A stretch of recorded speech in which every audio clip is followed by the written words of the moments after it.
As if the McCrispy couldn't get any better, Bacon and Ranch just entered the chat. The Bacon Ranch McCrispy, available at participating McDonald's for a limited time. Ba-da-ba-ba-ba. Scott for Scots here.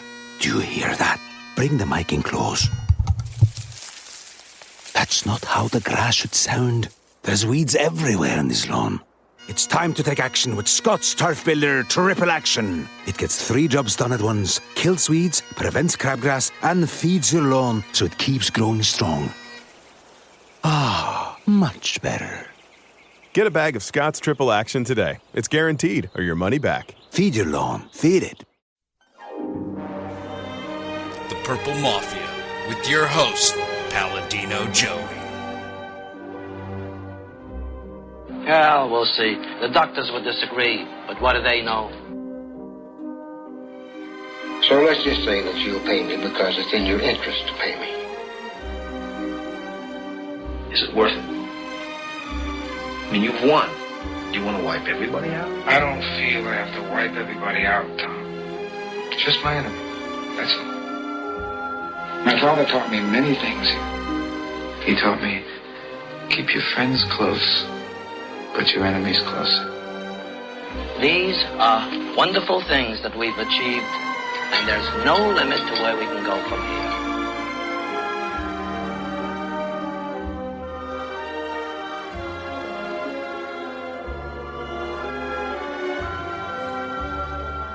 Welcome to the family here on Purple Mafia.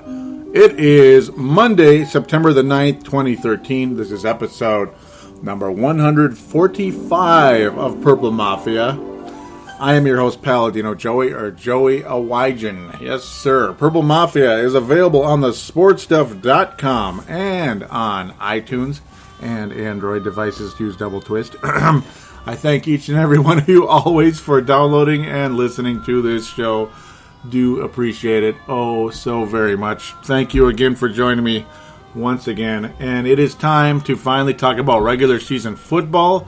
Here we go. We are ready. That is back for another season of Purple Mafia game reviews. This is season number 6 already. Yes, sir. The time has flown by. Oh, yes, it has. And the Detroit Lions still piss me off probably as much as anybody in the league. And why that is, I'm not sure. It's just there's something about the Detroit Lions that gets the blood flowing for Paladino Joey. Joey Awajan. It gets the blood flowing. I'm going to do the best I can today to come on here and talk to you analytically, objectively, without trying to be crazy. At the same time, you're going to always hear the emotion of this host. You will always hear emotion from me. And when we play Detroit, the emotion is going to come out. It always is. So expect an interesting show today. I'm going to always try to give you an interesting show, though. That's the whole idea of radio in the first place, to be interesting, analytical, objective, and to create discussion. Not necessarily to break news. Not necessarily. No, because it's, well, that's just how it goes. All right, we also like to welcome those of you joining from Dakota Sports FM. Thank you again, Travis Cranes, always, for having us on that website as well. Good afternoon to those of you there. Yes, sir. Joining us on TuneIn Radio or from Dakota Sports FM, which, of course, you can listen to it via TuneIn Radio as well. Very exciting that way, because if you can't be in front of a computer, you can still listen to it, obviously, on a mobile device. All right, so yes, the format change official. The Facebook, Twitter, all that stuff, which I did for a few years. For years, I would start the show with that. Not anymore. We are going to start the show with the game review. Yeah, that's what I probably should have been doing all this time. I've got to do the best I can to keep the show as entertaining as possible for those of you that are listening, so you'll keep coming back and keep listening. That would be the idea of radio, yet again. So here we go. Right away, Minnesota heading to Detroit. Yes, sir. Boy, it's been quite a while since Minnesota has opened against Detroit. In fact, I don't think we have opened with them in quite a while, to be honest with you. And I've been watching this team since 1992. But in the grand scheme of things, it doesn't really matter how often we open against the Detroit Tigers, right? Detroit Lions. but what does matter is if we win or lose. And losing to Detroit historically has not been a good omen for the Minnesota Vikings. It really hasn't. And maybe that's why I get so pissed off and frustrated when, in fact, we do lose to them. Now, last year the Vikings swept the Detroit Lions and made the postseason. Go figure. In such a frustrating season as last year was for the longest time, it ended very positively until Christian Ponder's shoulder was hurt due to a Packer helmet during a throw. Good times. Yeah, just love that so much. Speaking of the quarterback, of course, he's going to be a huge, huge topic today.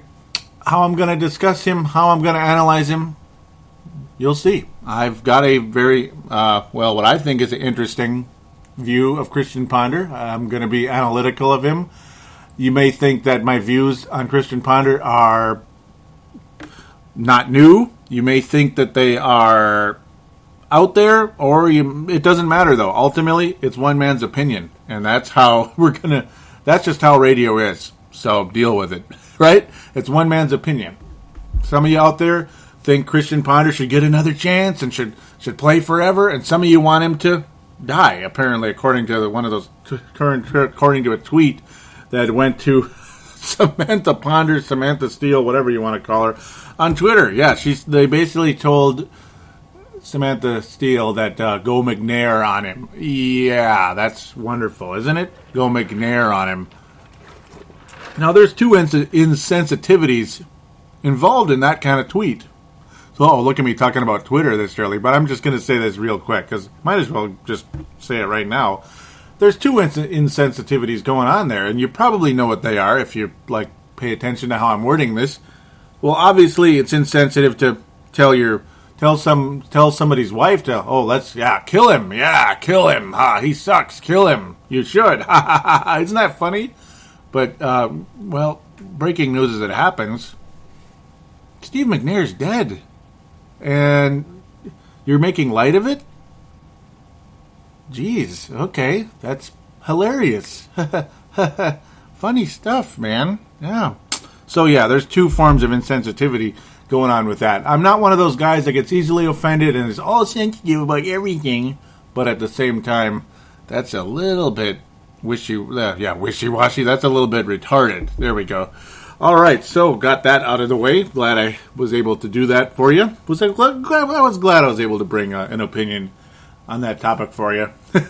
Brent Jacobson giving me a little reminder via text not long before I started recording. In fact, maybe a couple hour and a half before I came on the airwaves for you tonight. Yes, sir. Thank you so very much.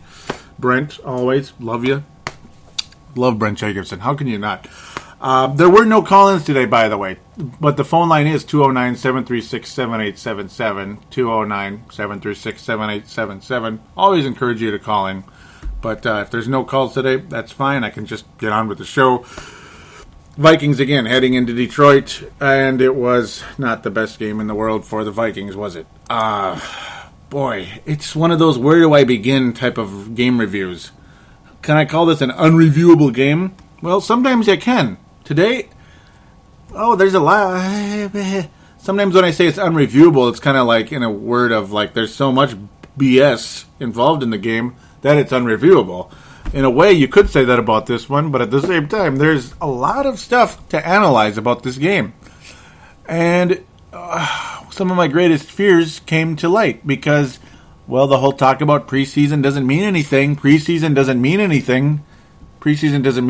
Well, sometimes it shows tendencies of certain parts of the team, like the offensive line, the defensive line, the linebackers, the secondary, the quarterback. Sometimes when it's the tendencies of a certain group on the team, like the O-line, we'll say, for example, hint, hint, because that's obviously more important than a single player. Like, if Chris Cook sucked in the preseason, you never know. Maybe he'll step it up in the regular season, and he's certainly better. But if the whole secondary sucked in the preseason, it does make you wonder, doesn't it? And what did I say during those preseason games when I was basically being told preseason doesn't matter, shut up, stop freaking out? Well, the offensive line got their ass handed to them the entire preseason. It wasn't just once, it was all of the games. And the offensive line got their ass handed to them in Detroit, Michigan. or Ford Field or whatever you want to call a Galdern place. And yes, the Detroit Lions have one of the best defensive lines in football, and in fact, they may become just that, the best defensive line in football at some point in time. Not calling them that right now, but the possibility does exist and persists. With that said, they have one of the most, speaking of idiots, one of the biggest idiots of all time to play the defensive line, and that's, as Dylan liked to call him, Dylan Richardson, who will be joining me next week. I'll get back to that later when we get to the Chicago Bears preview. Man, but Ndamukong Suh, to be serious, is definitely, now he absolutely, if he wasn't already the Andrew Bynum of football, he is the Andrew Bynum of football, folks, because he doesn't stop. He doesn't get it. Do you realize that John Sullivan's knee was basically ACL, like it was an ACL warning, basically, at that, like say if there's a tornado coming, there was a definite ACL alert on that one. And you know what? Praise the Lord, no ACL happened. John Sullivan is just a little sore today, and just like everybody else that played yesterday, I'm sure, in the literally black and blue division. Well, maybe they're hitting each other hard, but the defense wasn't so good. But, yeah, luckily he's just sore today, and he'll be back playing for the Vikings next week, or so we hope. Boy, oh boy. Ouch. Ndamukong Suh basically was this close to knocking out John Sullivan, at least for one season, if not forever. Because, you know, sometimes ACLs, and that's it. Phil Torian Gray in that category. Remember him? David Palmer. Two guys that were pretty valuable players for the Vikings years ago that basically never saw the light of day again after their injuries. Palmer briefly played, but was done. Gray never did play again. Torian Gray was a nice safety for the Vikings in the 98 season. Yeah, and was hurt, unfortunately, before I remember the secondary started to drop in play. But, yeah, just saying, obviously, you don't want that to happen to John Sullivan, who was one of the actual most legit members of the offensive line. So thank you so much, Ndamukong Suh, for attempting to injure a player during a return touchdown. Good job there. Continuing onward. It's going to be kind of a bounce around deal because there's so much to get to in this game. It's going to drive you nuts. It drove me nuts. This game pissed me off in so many ways. It just pissed me off watching this type of football. Just a sloppy, incompetent. And it wasn't on one side of the ball. It was on both sides. When Detroit was screwing up things and getting penalties up the yin-yang and making just idiotic type of penalties. Just like, how could you screw that up type of penalties? It just, it was funny to watch that, but boy, when the Vikings would just do it right back via penalty or just horrible defense or God knows what, that type of football can just raise your blood pressure to 100% or whatever. I don't know, not 100%, like one ridiculous numbers, we'll just say. And you wish you could turn the game off, but, well, you can't. You can't because there's always a chance the Vikings will come back and win the game because Detroit was that bad and that unorganized and that big of a mess. But, well, the Vikings defense absolutely told the Detroit Lions what they could do all day, and that's run all over them and score at will. The Detroit Lions looked like the New Orleans Saints, ladies and gentlemen, on Sunday the 8th. September the 8th, 2013, the Detroit Lions looked like the New Orleans Saints. And I'm talking about the same Saints that pass for a gajillion yards, run for a gajillion yards, running backs make receptions, running backs run, blah, blah, blah, receivers catch, blah, blah, blah. It's just endless. They look a lot like the New Orleans Saints right now. And a young man by the name of Sebastian Balls, who has a very strong opinion on the Detroit Lions, we'll get to later. Well, he just might have had something cooking, and my little 5-11 prediction for the Detroit Lions season is looking a little foolish right now. But it was just one game, yet that offense looks good, ladies and gentlemen. It does. All right, speaking of offense that looks good, well, the first play of the game with the best running back in the world and a guy who believes he can get 2,500 yards, looked like he was off to a really good start. One play, 78 yards to pay dirt. One play, 78 yards. Woo-hoo! This is going to be the funnest game ever. Adrian Peterson's going to run for over 200 yards. Vikings are going to rout this out of control bunch of nitwits in Detroit with their idiot coach, who's as idiotic as Ndamukong Suh. Joel, almost. He isn't injuring people, but yeah, well, he sucks. Yeah. Yeah, he almost tried to injure Jim Harbaugh. Though some people might not blame him for that, but whatever. We'll get to Schwartz later. Adrian Peterson ran for 78 yards to pay dirt on one carry, folks. One carry. One. Yeah. How many carries did Adrian Peterson have in this football game? 18. How many yards did Adrian Peterson have to finish the game on the ground? 93, ladies and gentlemen. What does that add up to? That adds up to, in 17 carries, Adrian Peterson had 15 yards, ladies and gentlemen. That sums up to an unimaginable point. We're not talking 1 point. We're talking 0.88 yards per carry on those remaining 17 touches. Oh, my God. Wow. Good stuff, Adrian. Good stuff. Okay. No, I don't hate Adrian Peterson, and we know the offensive line had something to do with it. And the run blocking on this football team last year was something to be said of. Was something to be reckoned with. The pass blocking has been pathetic, and that is not helping our great quarterback of the future. The not too distant future, in my opinion. It's not helping him, no. But, yes, as of right now, the offensive line is playing as poorly as they possibly can. Just about. 0.88 yards per carry for Adrian Peterson. So basically, after the first carry, it was this. The handoff to Adrian Peterson. Cloud of dust. Even though there is no cloud of dust in that place, but I'm just saying that's actually what it is when a guy goes down like that really quickly. Nauseating. And it didn't help the fact that there were, because Christian Ponder is such an inept quarterback, and obviously the Detroit pass rush is so good, and there is no doubting that. Absolutely no doubting the Detroit pass rush is phenomenal, and it was last year as well, ladies and gentlemen.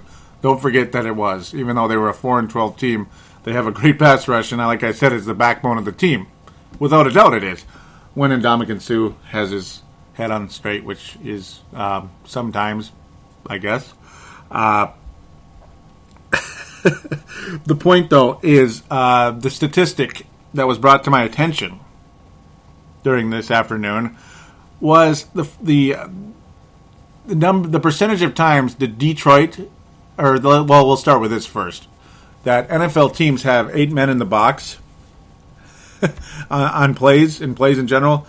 We're 4% per in the league average per team. Per league average, 4% of the time. You know how many times Detroit had 8 men in the box? 21%. Oh, for the love of God! What does that tell you? That tells you they're taking advantage of an inept quarterback and an offensive line that isn't playing well, but ultimately an inept quarterback because they figure, well, let's just focus on Adrian Peterson. So you put all these factors together, it's just adding to a one-man show, unfortunately, for Adrian Peterson. And teams are, what it really adds up to, it's not even about a one-man show. It's the fact that nobody's scared of Christian Ponder. Regardless of how much you want to tell me and other people, hey, it's not over for Christian Ponder yet. But teams are not scared of Christian Ponder, folks. And I know this isn't necessarily breaking news, but it must be said. It must be said that nobody is scared of Christian Ponder. Nobody is scared of him.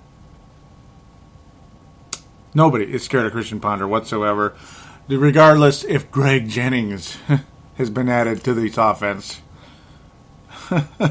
We'll get back to him later, hopefully. We'll see if I feel like it. And also, you know who else nobody's scared of? Bill Musgrave. Nobody's scared of Bill Musgrave other than, well, I guess, okay, he designs great running plays. Okay, great. He's responsible for a running back that nearly eclipsed 2,100 yards last year, post ACL, MCL. But his passing offense is, well, you saw it. Is it Ponder's fault? Partially. Is it Musgrave's fault? Partially. Yes. Is it the offensive line's fault? Partially. There's a lot of problems right now with the Minnesota Vikings on the offensive side of the ball. Yeah, to sum it all up. So it's not saying, oh, it's this guy's fault, so Ponder's okay. No, they're all bad. All of them. Right now. Right now. It's one game. It's not the end of the season. I understand that. We've seen crazy turnarounds at, we even saw Christian Ponder play significantly better. We saw Christian Ponder play significantly better late last year, and it was pretty cool. And we saw something out of Christian Ponder yesterday on a positive note, that he did show some ability to throw deep, at least on 2 passes, to a guy by the name of Jerome Simpson, who Christian Ponder actually first started to show, first started to see chemistry between Ponder and Simpson last year in Detroit, of all places. Jerome Simpson likes Detroit, I guess. Or no, not in Detroit, against Detroit, excuse me, last year. And against Green Bay, too, which was really surprising. Jerome Simpson made some deep catches yesterday, and it was nice. And it was really cool to see a couple of decent passes from Christian Ponder that were fairly deep during the course of the game. That is encouraging. 47 yards, in fact, was the longest of the two. Jerome Simpson was targeted 8 times, made 7 catches for 140 yards. That's got to be a career high for Jerome Simpson. Pretty much. So a very strong game by Jerome Simpson. Nice chemistry between Jerome Simpson and Christian Ponder. Very happy with that. Can't deny it. That's good stuff. It's but outside of that, we're not seeing all that much. Outside of that, we're seeing Christian Ponder underthrow receivers constantly. We're seeing receivers not being led away from defenders or catching the ball in stride. We're seeing receivers having to stop, turn around, and catch the ball. And that's a sign of a quarterback that just isn't. To me, here it is. This is Christian Ponder in a nutshell. He doesn't have the skill set to be a first-round draft pick. He does not. He doesn't have the arm and the overall skill set, the confidence, the presence. There's a lot of things. Christian Ponder, to me, is not a first-round draft pick. And that's not coming up here and bashing the guy, saying he's the worst quarterback ever, because he's not the worst quarterback ever. The worst quarterback ever did play for the Minnesota Vikings. His name was Spurgeon Wynn. He led receivers into collision courses with defensive tackles and linebackers. They almost got him killed. If you remember, Spurgeon Wynn, who played in 2001 for us semi-old-timers. 2001 isn't that long ago, is it? But no, Spurgeon Wynn almost got people killed. Helped get Dennis Green fired. Thank you for that, Spurgeon. He gets a gold star for that. Thank God for that. Okay, but not that Dennis Green was replaced with wonderful coaches after that, but still. Yeah, I think Dennis Green wore out his welcome after like 5 years, and he got kept on for 10. But that's a whole nother story for maybe I should have talked about it in the summer. We got regular season football to talk about now. But no, Christian Ponder at least is halfway decent at times. To me, that adds up to, in the grand scheme of things, on a good, let's just call it a good, like a team that's serious about like going places. Long-term, Super Bowl conference finals, a San Francisco type team, wink, wink, a team that I think is going to win the Super Bowl this year. Christian Ponder's a backup quarterback. He's a number 2, which again tells you he's not 12th overall. And you could say that about other players that were taken in the same draft. Jake Locker hasn't proven himself as a starter in this league. Blaine Gabbert hasn't proven himself to be even an NFL player thus far. He's been that bad. RG3, obviously phenomenal, guys like that. But He was a year after Ponder, but you get the idea. Really, nobody out of that draft is really shocking anybody right now. Boy, Cam Newton looks good, okay. But outside of that, it's been a bit frustrating. Even Newton at times has had his ups and downs like a lot of young quarterbacks in this league. But Christian Ponder lacks the skill set to be he's not a starting quarterback. He's just not. For a team that's serious about winning a championship. Now, currently, I guess he's the best we have because Matt Castle is not a starting quarterback in this league. He's not. So do we have a suitable replacement for Christian Ponder on the roster? No, because Matt Castle is not better than Christian Ponder. Matt Castle's not a starting quarterback either. He is a backup quarterback, just like Ponder, and the Kansas City Chiefs learned that the hard way. Ponder maybe might. Well, here's the thing. It's like you want to believe he can improve, and he's shown small little inklings that there's a little bit more to him than meets the eye. He can occasionally throw a deep ball and all that good stuff, but his deep passes have all been up the middle. They've all been in the middle of the field.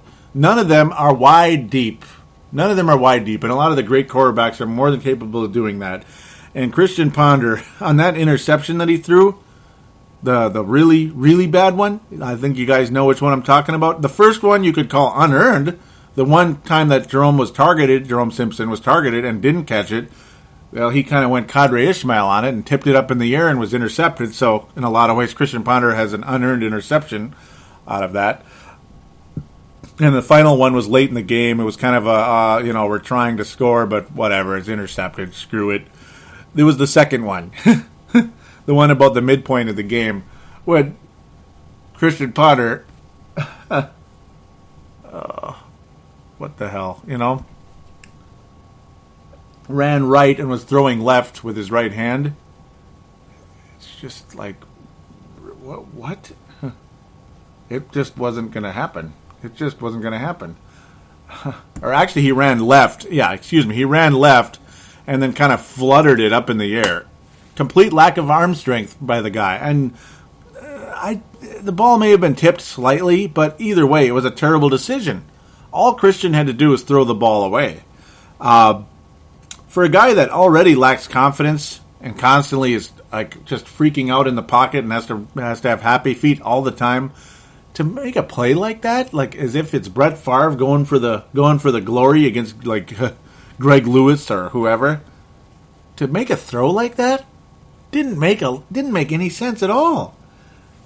Complete lack of arm strength on the throw. You could just tell right away it was a duck. The great quarterbacks in this league would throw a bullet in that situation. Christian Ponder clearly is not that guy, and to me that definitely dissolves any first-round pick talk with him. And that's just one play, but there have been many others that are similar in that sense. The arm strength's not there, folks. Receivers are turning around way too much. You're not seeing guys catching the ball in stride. Sometimes you are, but only on the passes through the middle of the field, like a la Jerome Simpson. But even on some of the passes to Jerome Simpson, he had to turn around quite a bit. Kyle Rudolph had to turn around on some of the ones he didn't catch, and on the one of the two that he did catch. Boy, frustrating indeed. So I'm going long on Christian Ponder here, but isn't that what I'm here to do? Isn't that what I'm here to do? Is to go long on Christian Ponder? Yeah, we wish he could go long more often as well, but. Yeah, finished with 236 yards. Completion percentage 64.3. Not as bad as you'd think. Only 3 sacks. You'd think he got sacked 100 times in this game, but he was hurried probably infinitely throughout the game. Greg Jennings, non-factor, targeted 7 times, only 3 receptions. Greg Jennings looks like he's more bark than bite at this stage. Can that change? I hope so.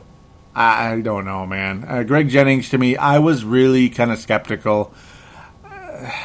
Once a guy starts talking, a lot of times, you know what? They don't back it up, which is really disappointing.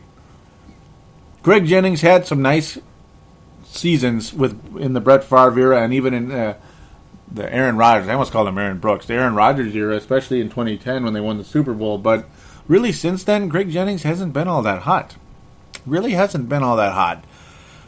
And there's a reason why the Packers let him go, because he's on the decline. And, oh boy, it's just one game again, so we'll see. Proceed with caution. It's yellow alert with Greg Jennings right now. A talks too much alert is on Greg Jennings right now. Adrian Peterson caught all 4 of the passes that he was thrown to for 18 yards. But yeah, one of them was a short-range touchdown, which was great. One of 3 touchdowns for Adrian Peterson. So fantasy players rejoice if you had Adrian Peterson, and rightfully took him number 1 overall. But here's the thing that frustrated the crap out of me, and probably about everybody else that watches this team and was extremely excited when this team traded up to get Cordero Patterson. He was targeted once.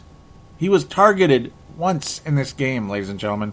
Oh, he caught it, 10 yards reception, and it looked nice and everything, and professional and legit and all that good stuff.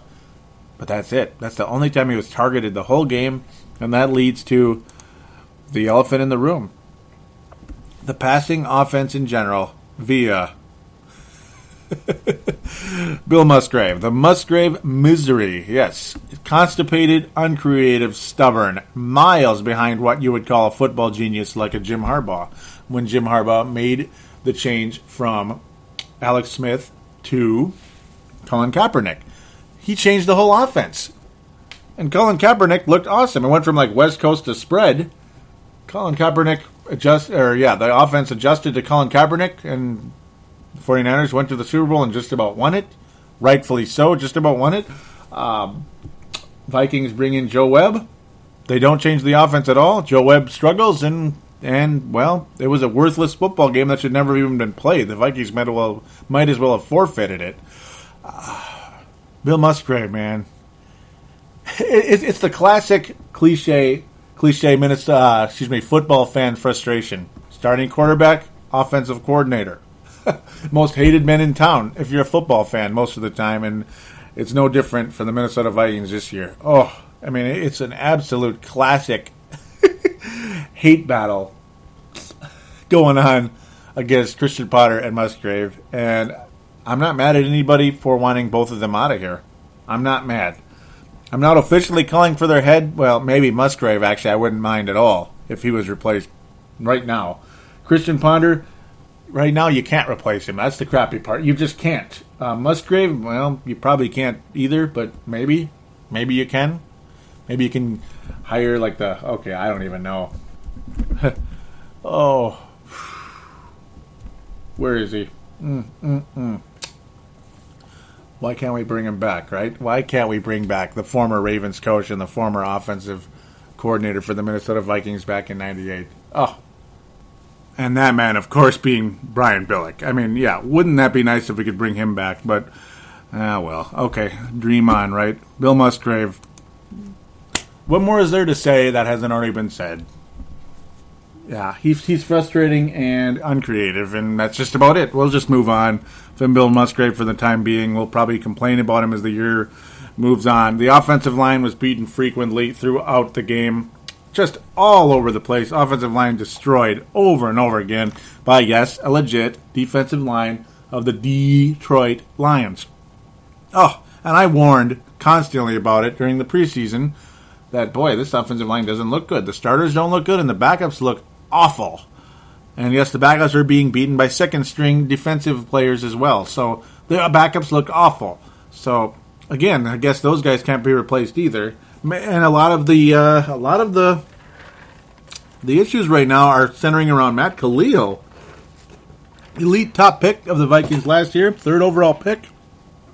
Or was it 4th, or was it 5th? No, it was the 4th pick officially, but would have been 3rd anyway. But obviously, we traded to get a few extra pieces that we traded to get Harrison Smith and all that good stuff. Good trading by our guy Rick Spielman. But Matt Khalil has sucked the whole preseason and has sucked so far in the regular season. Don't know what the deal is. Pray to God for the best there, but he has gotten beat pretty badly. Now, he was really good on Adrian Peterson's run for 78 yards. He was good on that. And he wasn't bad the whole game, but a lot of times when the offensive line looked bad, Matt Khalil was one of the big problems, and that's a huge shame. Defensive line in the Minnesota Vikings looked virtually invisible. Oh, we sacked old what's-his-name, Matt Stafford, once, and it was Jared Allen, so we're happy for that. But Jared Allen, right now, so far, looks slower. So far, looks to have lost a step. Hopefully it's just he's just slow coming into the season because he hardly played in the preseason. Kevin Williams' absence absolutely noticed, though. Painfully evident. And even Kevin Williams last year wasn't as good as he'd been in previous years. But boy, there's another guy who was a victim of a cheap shot, Joe Looney. It just never ends. Reggie Bush, ladies and gentlemen, against this Vikings quote-unquote defense, if we can call it that, yesterday, looked a lot more like Barry Sanders than the not-so number one overall pick, Reggie Bush. Well, he was number 2, but you get the idea. But, yeah. He looked more like Barry Sanders than Reggie Bush has looked in the past. Reggie Bush has always beat up on the Vikings, and again, it was a very New Orleans Saints-like game for the Detroit Lions against the Vikings. I mean, if the Lions were not constantly screwing up and making mistakes and blowing it and missing field goals after getting a penalty when they could have easily had a touchdown, then they turn around and miss a field goal or God knows what. I mean, just fill in the blanks, basically. Or just have to settle for a field goal after a dumb penalty. The Detroit Lions would have scored 56 points yesterday, folks. Easily. I'm dead serious. The Vikings defense did nothing against the Detroit Lions. Nothing. Absolutely bleeping nothing against the Detroit Lions. That falls on the whole team. A whole team it just does. Harrison Smith made a couple of nice tackles along the way, but overall, in general, quality tackles, that's a term I like to use. That's when a player is able to take a guy down without having to turn around to get him. You take him down head on or even like backwards. You push the player backwards. That's a quality tackle. When you have to turn around to tackle a guy, that's not a quality tackle. That means you got beat. Luckily, you're able to take him down and not get destroyed. But still, it's kind of okay, at least I got him type of tackle, which was basically what Chad Greenway was filled of the whole game. Chad Greenway is the ultimate non-quality tackle guy. At least so far this year. Another guy off to a ridiculously slow start is Chad Greenway, a guy that I am extremely critical of, and you'll hear that from Justin Day shortly on Twitter, who also is a critic of Chad Greenway. And completely understandable. Completely understandable. Aaron Henderson was okay along the way. He actually forced a fumble and got an interception. Unfortunately, the forced fumble went, it got nullified because the player had scored a touchdown, that being Joique Bell. Unfortunately, that almost could have been an unbelievable turnaround for the Vikings, but it just was not meant to be. Gosh darn it. This game is all over the place, folks. It really is. It really is. It's just, you just keep bouncing around. Where do you go? But no, the linebackers in general, they were not very good either. Jamarcus Sanford took bad angles. Josh Robinson was surprisingly good, though. That's a guy we got to say. He was surprisingly good in the game. Josh Robinson looked better than expected. He forced a fumble in the game, and he actually recovered the fumble that no longer counted via Aaron Henderson. Unfortunately, that fumble didn't count, but that's just how it goes. Unfortunately, that's sports for you. Yes, sir. So really, in general, the defense got whooped up and down the field, all over the place. It was just there's just nothing that this team could do to stop the Detroit Lions. And now we head to Chicago and hope we can do something about that. Hopefully the defense for the Minnesota Vikings can be better. I'm not really sure where to go with that. Chris Cook was absolutely destroyed as well during the game. It was embarrassing how Kelvin Johnson just went right around him, caught the ball. No real contest by Chris Cook whatsoever. it's just one of those that's how it goes type of moments when it comes to Chris Cook. To me, he's not a starter in this league either. Another player who's just not a starter, and I would not mind seeing him get replaced at some point in time. But unfortunately, we are at a stage, again, just like Christian Ponder, there's not necessarily a guy that can replace him immediately. But long term, Chris Cook should not be kept on as a starting cornerback. He's never forced a fumble. He's never gotten an interception. And big plays, pass deflections, anything like that have been rare to non-existent so far in Chris Cook's career.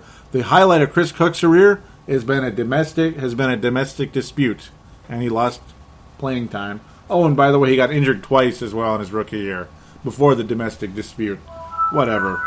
Sorry for that. I had a blue screen of death here on one of the computers. Wonderful stuff, just like last week, but luckily everything is fine and running. Yes. But Chris Cook, pretty much, he has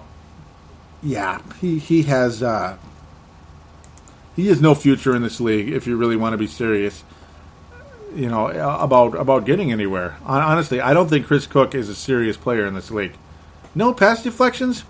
He was drafted in 2010, folks. It's been a while, man. And yes, he missed some time, but I don't care. There should be more going on with this son of a gun than we've seen thus far. So for me, Chris Cook is a GOAT in a big way. And he just might get an award when we get later on. Or actually, yeah, as we head into that right about now. So now we get to the awards for the week. For the players, anyway. The Fran Tarkenton Award is the most valuable player for the week. The Johnny Flynn, excuse me, that's Timberwolves Explosion. Tavares Jackson Memorial for the worst player of the week, which could be multiple people. But we got to pick one. We just have to. Boy, where do we go, huh? Well, the Fran Tarkenton Award, the Player of the Week. Drum roll, right? I got to get a soundbite for that. I don't know why I didn't do that like 100 years ago, but I'll get that for probably next week. The MVP of the week, the Fran Tarkenton Award, I guess, has to go to Adrian Peterson because he did get a 78-yard touchdown to pay dirt, and he did also score 2 other times after that, receiving touchdown and a touchdown via the goal line. 3 touchdowns for Adrian Peterson, 93 total yards. Most valuable player for week 1 for the Minnesota Vikings. So now we head over to the Tavares Jackson Memorial. Oh, what a wonderful memory. And I could have given the MVP award to Jerome Simpson, but the fact that he tipped up that interception doesn't help. I suppose you could kind of help blame Adrian Peterson for the fumble as well. But no, I'm giving it to Adrian. He was better than Simpson. I guess. He was better than Simpson, but the yardage after that first carry was terrible. It's just the fact that we were able to get in the end zone and the fact that, well, at least he draws enough attention from the defense that it gave openings to the Jerome Simpsons of the world. So, yeah, Fran Tarkenton Award slightly going to Adrian over Simpson. Simpson an honorable mention for that. Okay, Tavares Jackson Memorial. Boy. You could give it to Christian Ponder. You could give it to Chris Cook. You could give it to Chad Greenway. You could give it to Matt Khalil. Oh, boy. Who am I going to give it to? All 4. No. Oh, boy. Almost to give it to Bill Musgrave, shouldn't I? But that's kind of too easy. Gets kind of a go goofy way. Oh, screw the offensive coordinator. It's tough. It's a tough choice. And I keep bouncing around from it. I had it earlier, and then I want to change my mind. And then I suppose we got to go with Chris Cook, who was absolutely terrible the entire game. Complete non-factor. Oh, yeah, he tackled guys after they made the catch. Not a quality tackle, Woohoo. Okay, but then again, I guess you have to tackle a guy after he makes the catch, and that's the only way you're going to get one. But saying, if cornerbacks are leading your team in tackles, obviously that means they're getting beat. Where's the pass deflection? Where's the quarterback throwing the other way? Well, Matthew Stafford had a lot of confidence throwing in Chris Cook's direction because Chris Cook was not going to make the play. So Chris Cook officially gets the Tavares Jackson Memorial. Congratulations, Chris Cook. You suck. Okay. to keep it light, right? To keep it light. Oh, man. But to kind of close on the Detroit Lions, Jim Schwartz is an out-of-control coach who I think, if this team has a losing record, will be gone. That's my prediction. They're too out of control. Jim Schwartz's job should be in danger, absolutely. But if they keep playing as well as if their offense is as good as it looked against our terrible defense yesterday, if their offense is better than our defense is terrible, boy, watch out for the Lions. Watch out. And Jim Schwartz will keep his job if they're this good. Just by default, well, they won 11 games this year. We got to keep him. Not saying they're going to, but if they do, obviously you don't really fire a coach after that unless he absolutely gets them destroyed in the playoffs by making horrible decisions and all the players look like mentally ill and they lose by 50 because Green Bay or San Francisco, which could happen. But yeah, we'll see what happens there. Very impressive, though. The Detroit Lions look extremely impressive on both sides of the ball right now. Their defensive line, their quarterback, they're obviously Kelvin Johnson, Nate Burleson looks good, and Reggie Bush looks like an unbelievable addition to their team. But again, it's one game. So with that, we will take a quick break, and we are going to return to preview the Chicago Bears and get to mailbag and close the show for the week. We'll be right back right after this. Skol Vikings, let's win this game. Skol Vikings, honor your name. Go get that first down, then get a touchdown. Rock 'em, sock 'em, fight, fight, fight, fight. Go Vikings, run up the score. You'll hear us yell for more. V-I-K-I-N-G-S. Skol Vikings, let's go. And we are back here on Purple Mafia, episode number 145, which is a reminder for all iPod users and other MP3 players like Android devices, which all you need is double twist for that. And, of course, Windows, just simply look it up, and BlackBerry, look it up in the store as well. Yes, sir. Thank you again for listening. Those of you on the sportstuff.com and also from Dakota Sports FM. Thank you again. Also, one quick reminder for you out there. Well, if you'd like to help out the show and the sportstuff.com, of course, simply go to the sportstuff.com and there's a big button. Like, say, if you're an Amazon user, like, say you like to buy stuff of Amazon, right? Well, there's a big giant button on the sportstuff.com that simply says Amazon. It's the Amazon logo. Simply click on that and then act as normally you would on Amazon. You know, you just buy whatever you're going to buy. Like, say you regularly buy stuff on Amazon, like you're going to buy a book or a DVD or, well, DVD, Blu-ray or whatever it is, or Blu-ray player. All you got to do is go to thesportstuff.com and click on the link. That's it. Or click on the button, and that's it. There's no spyware involved. You're not going to get followed by anything. And then all that does is give a small percentage to thesportstuff.com. And that's how you can help us, by simply clicking a button. That's it. Bada bing, bada boom. And then, of course, when you're going to buy a product on Amazon, that's all you got to do. That's also terrific. Also, if you want to help the Purple Mafia show, you can...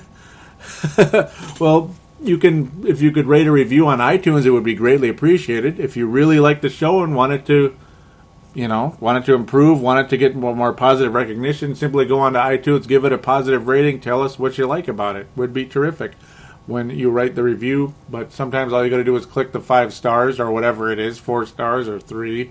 Not anything lower than that, shame on you. This is not a 2-star or 1-star show. I'm sorry, it's just not. No, it's just not. Also, of course, Facebook.com/Purple Mafia Show. Click like, and Twitter. Go there at Purple Mafia Show and follow. Yes. Okay, enough of that. Continue. The Vikings play the Chicago Bears. Yes. Do we now? Do we play the Chicago Bears next week? Yeah, we do. Oh, goody.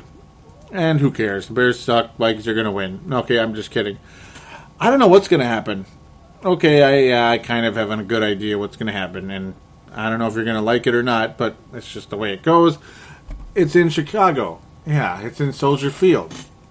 I don't remember the last time the Minnesota Vikings opened with 2 games on the road in Detroit and in Chicago. Kind of a mean way to start a season. The Bears barely defeat the Cincinnati Bengals. In fact, I picked the Bengals over the Bears yesterday in Chicago, in Soldier Field, But the Bears outduel a solid defensive-minded Cincinnati team that has a solid quarterback and good receivers. They beat them. They beat the Bengals. And yes, it was in Chicago, so that helped.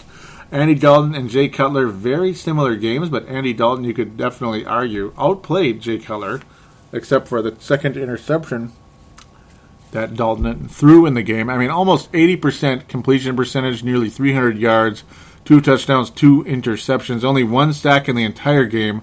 Jay Cutler, who supposedly is the worst offensive line ever, was not sacked once yesterday, so that's a bit surprising. That may be not a good omen for the Vikings going into Chicago, because if Cincinnati can't get a sack against the, I guess, improved offensive line, I mean, congratulations, Dylan, off to a good start there. If they can protect Jay Cutler that well, boy, oh boy, with the non-factor we were against, trying to sack Matthew Stafford yesterday, only 1 sack. Boy, we're in for a fun time against Chicago next week. So a lot of indications not pointing the right direction for the Minnesota Vikings necessarily. Chicago's run defense looked pretty damn good against the Bengals as well. My goodness, they gave up less than 100 yards on the ground, did the Chicago Bears. That's not good. Their run offense, of course, not, Matt Forte also struggled against Cincinnati's defense. Only 50 yards and 19 rushes, less than 3 yards a carry. So that's another issue going in. So we'll see what happens with the Vikings' run defense. I don't know what to think about it. Off to a pathetic start, obviously, against Detroit.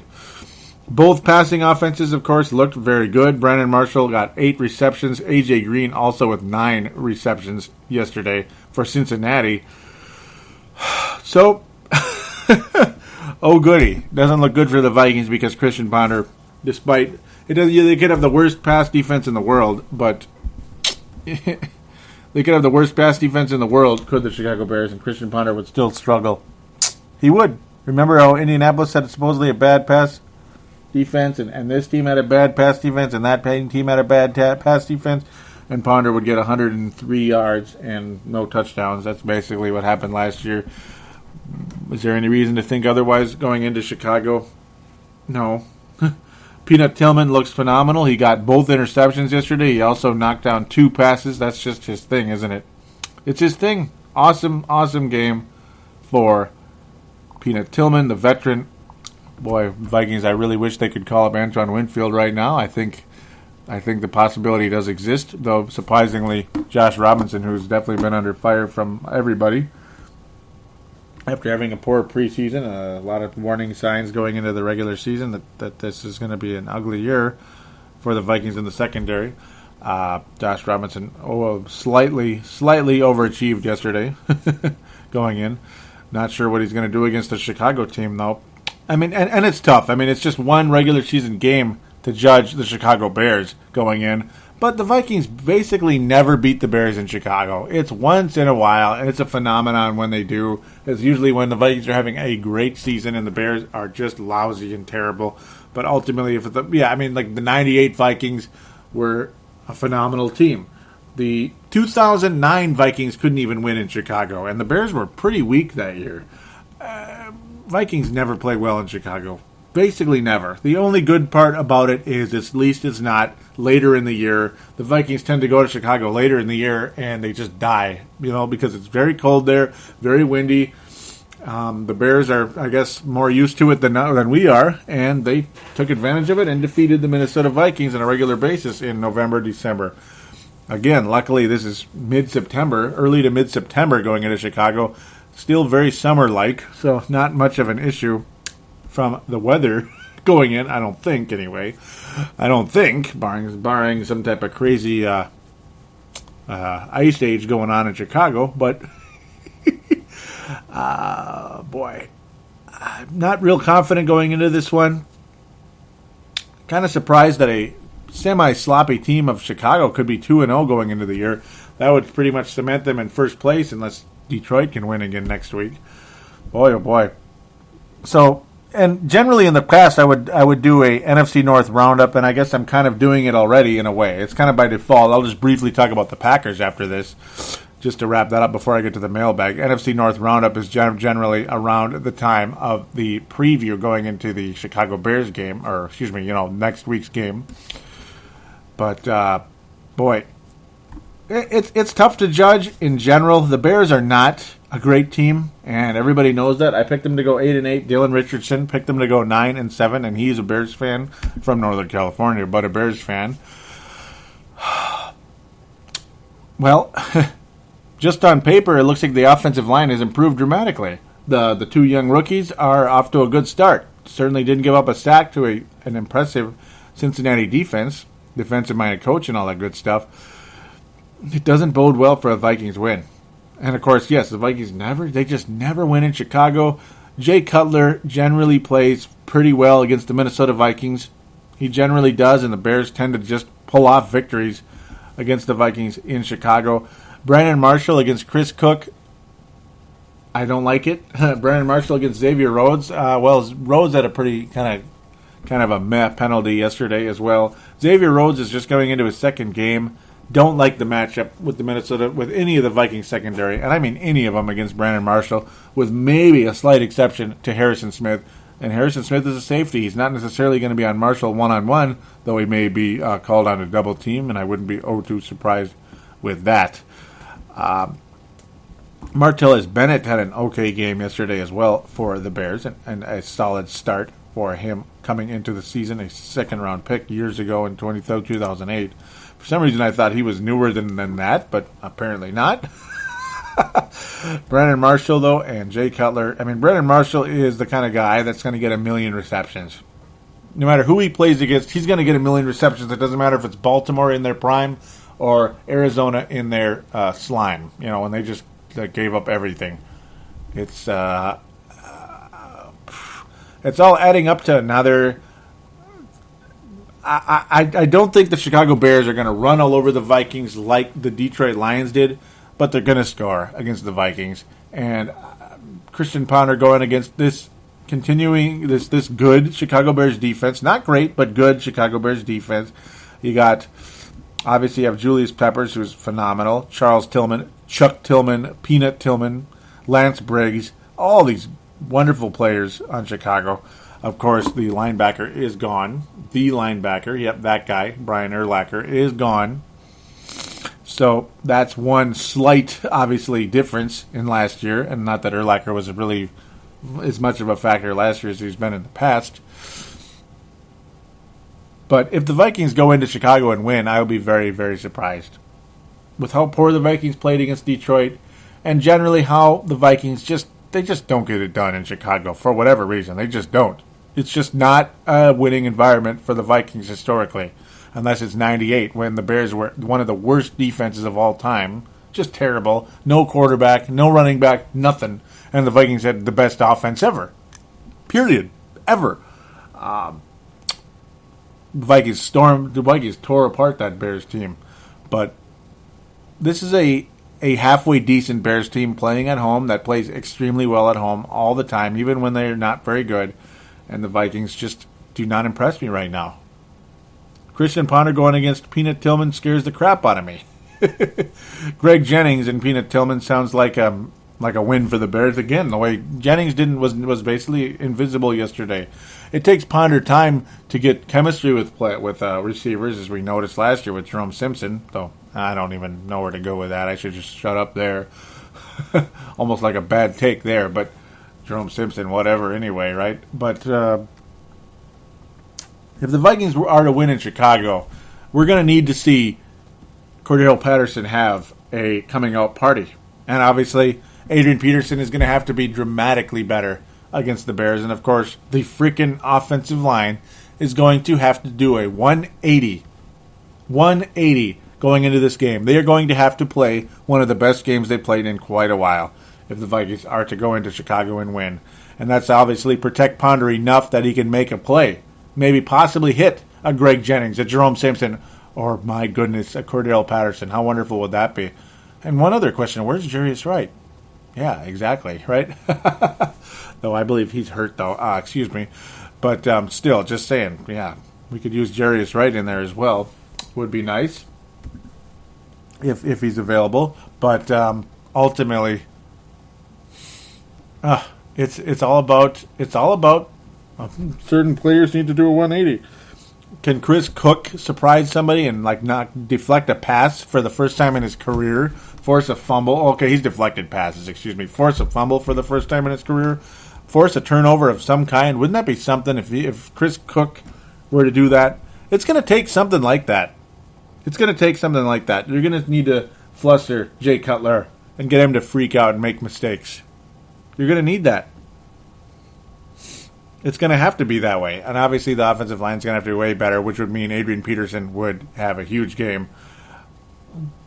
But I also believe that you're going to need to see something that the Vikings have not had the past several years, and that's a guy like Cordero Patterson having a breakout game. A coming out party, so to speak, in Soldier Field. Will it happen?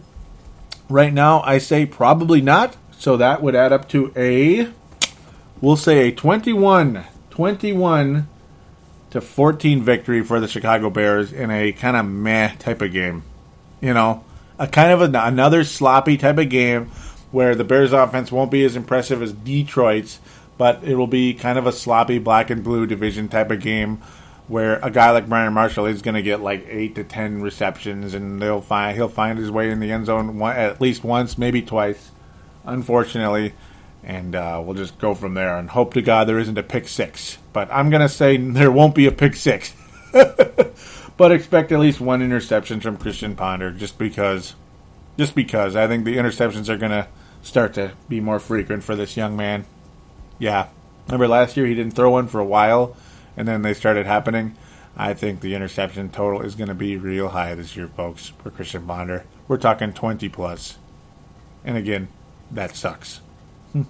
But what can you do? 21-14 victory for the Bears in a sloppy, meh kind of a game for the Vikings. And if you're out there still listening after that, God bless you. It's not only Christian Ponder, of course. Boy, this team is killing this show, isn't it? Oh, for those of you that have been loyal to this show all these years and have been listening, God bless you. God bless you. So, we are going to take one final break, and we'll be back for the mailbag segment, Facebook and Twitter. We'll be right back.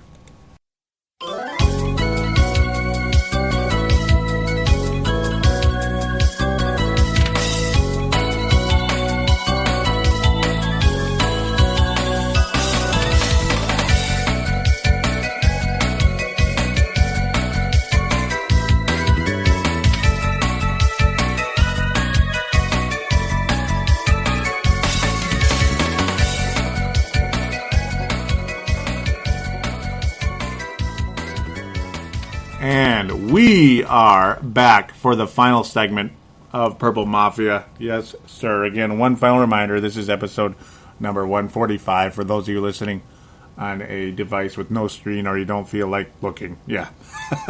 Episode number 145 for those of you wondering. Maybe you're listening in the distant future from now. Yes. Maybe it's 2015 and you're just curious of how the show sounded like back then. Mm-hmm. Well, eventually it's going to be 2015. Okay, move on, Joey. Please move on. Please do go to and like the Purple Mafia page. Would be also appreciated. Facebook.com/Purple Mafia Show. We have all kinds of good stuff going on. Yes, we got guys calling out Ponder. We have guys defending Ponder. It's all over the place. Matthew Kyle is saying it's hard to defend Ponder after that performance, but he did show some improvements regarding his deep ball capabilities. I blame Musgrave just as much for the terrible play calling. Yeah, good thoughts, Matthew Kyle. You sound a lot like me there on the deep passes. Yeah, I mean, I was getting all that ready in the notes and such. I mean, yeah, it sounded a lot like me there. Good thoughts by Matthew Kyle. Can't really disagree with too much on that one. Other than, well, I'm maybe a little bit tougher on Ponder than you are. But yeah, like I said, I was going to say my more analytical approach of him going in. Not saying he's the worst quarterback ever, but yeah, you get the idea. It gets a little busy here for a while, but I'm obviously not going to read everything because I can't. That would be a little bit crazy. Yeah, Jerry Hicks making an interesting comment. Got to mention Jerry Hicks. He's the guy that did that "Go Vikings," that you hear in the breaks. Jerry Hicks. That's Jerry Hicks singing it, folks. So, got to mention that. Shout out to Jerry Hicks. So, nice to see him post. He doesn't post very often. He says, "You feel Ponder can't even complete a pass, let alone a comeback." Yeah, very good. Ain't that the truth, huh? Anthony Belfori was saying how Ponder and Simpson just surprised us. And yeah, they did a bit. It's kind of funny how that happened during the course of the game. Cedric Paulding jumping in saying he agrees totally with everything I had said. Kevin Williams being out affects the defense that much. The play calling is killing me. I don't get Musgrave's game plan. 3rd and 1, and we bootleg Ponder. Yeah, Detroit is 8 men in the box, and we aren't making any attempt to spread them out. I know it's only week 1, but look like we regressed from last season. Go Vikes. Oh my, Cedric. Yeah, it does look like we regressed. This team is definitely worse right now than last year. No doubt about it. And I was saying how aside from how undisciplined the Lions are and how Ponder isn't good, the defense of this team is going to get us killed. Without a doubt. Oh, man. Yeah, Mark Carlson saying there's no way the Vikings can play our way to any hopes of a winning season with Ponder taking the snaps. Sure, there is blame to share, but honestly, if you have no threat in a passing situation, how can you spread the defense out for any other play like an AP run? Absolute joke, isn't it? Hickey believes that the O-line is bad. Ponder is bad again. Thought the defense was going to be good, but Detroit was up and down the field. Ain't that the truth? Ain't that the truth? Justin Day also saying that the play calling needs to be better. Yeah, I mean, without a doubt. He's saying conservative play calling was okay in 2011 for 10 games and tolerable to a point last year. But the training wheels came off the last 3 weeks of the season, particularly week 17, and the training wheels are back on. Yeah, I mean, it's unbelievable, Justin, yeah. It's unbelievable how the training wheels, yeah, they're right back on again, except for those 2 passes to Simpson, and that's basically about what it is. Obviously, having to break down a little bit because, some of these are really long, and I can't read the whole thing just because, even though the takes are really good, I just can't read the whole thing in order to extend the show too much longer with just reading. That will make people crazy. Oh, Sebastian. Sebastian was making fun of me a little bit, saying how it's like, really, Joey? No. Where was it? Oh, Sebastian.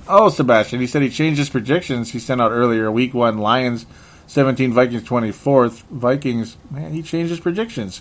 He has the Vikings winning the NFC North, 10-6 record. Detroit 9-7, Green Bay 8-8, Chicago 6-10.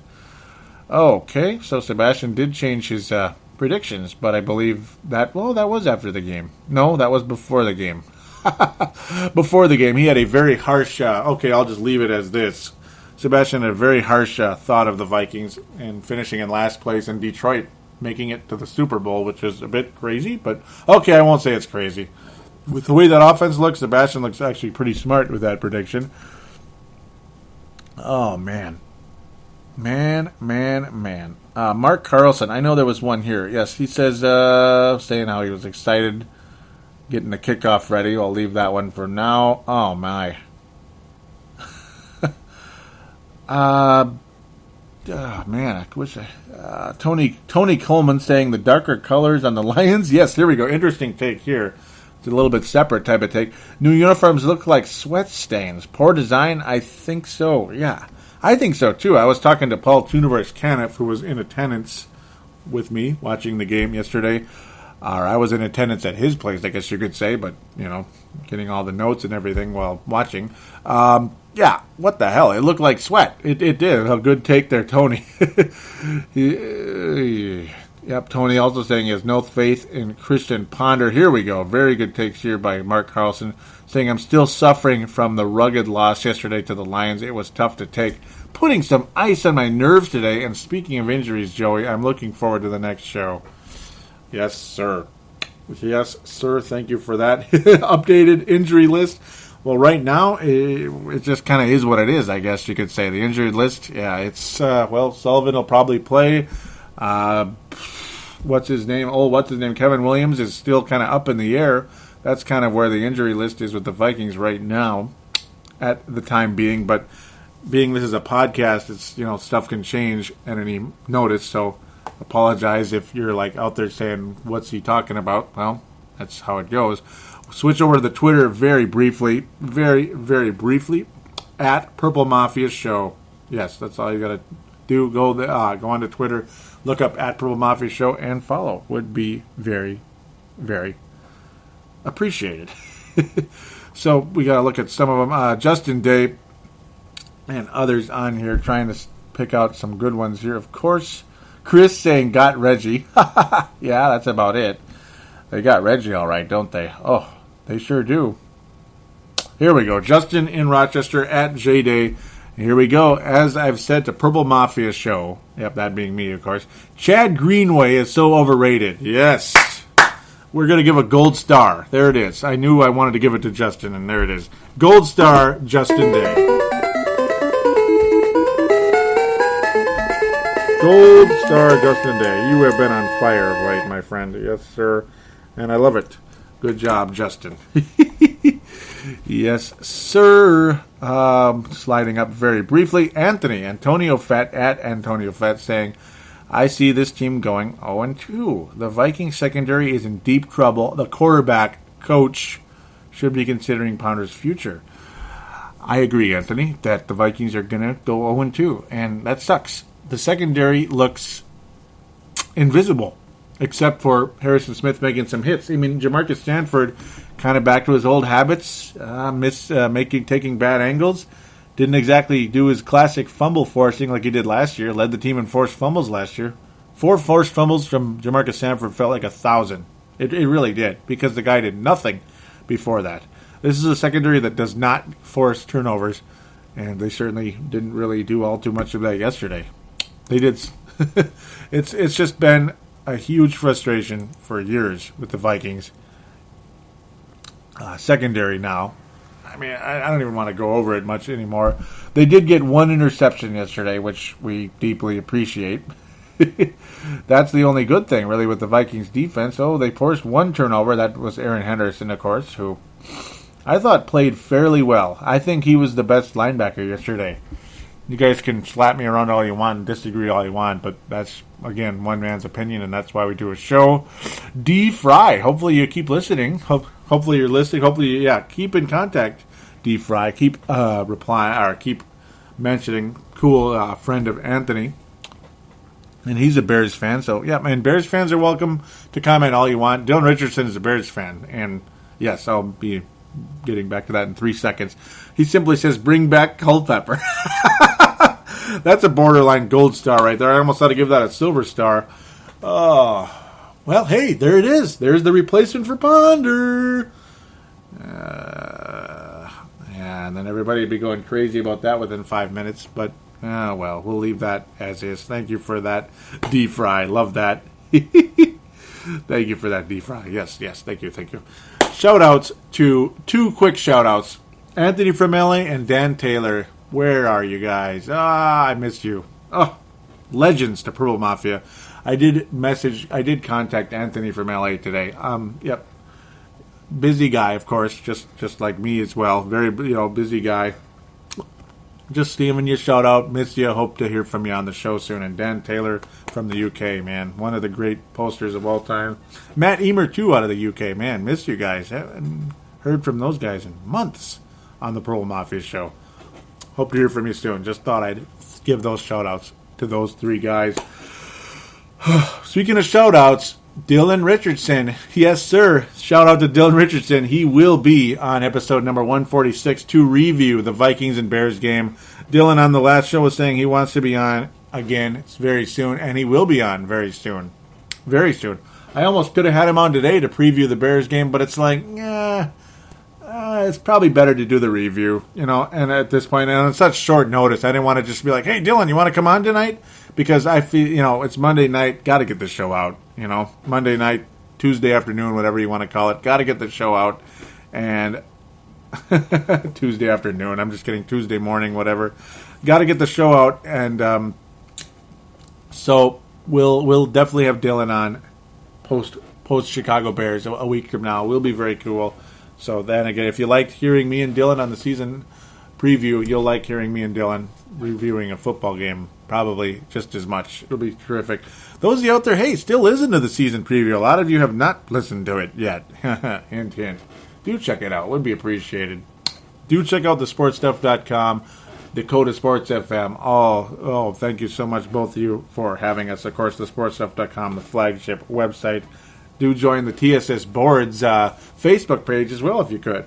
Yes, TSS Boards Facebook page. Simply go there and post all you like. It would be terrific.